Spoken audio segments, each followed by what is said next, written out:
అమ్మో భయం అయితే వేస్తుంది. I'm going. దూరం వెళ్తున్నా, భయం అవుతుంది.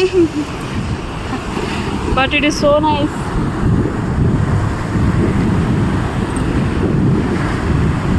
అమ్మా దగ్గరికి వస్తున్నాయి.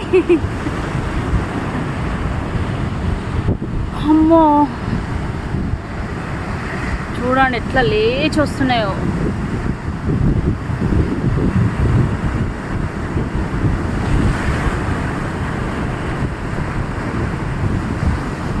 సముద్రం ఎంత ప్రశాంతంగా ఉంటుందో అంత భయంకరంగా ఉంటుంది. అక్కడ ఉంటే నేను నడిచేదాన్ని ఫ్రెండ్స్.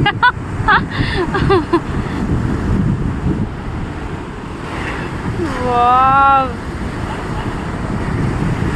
సో నైస్ యార్.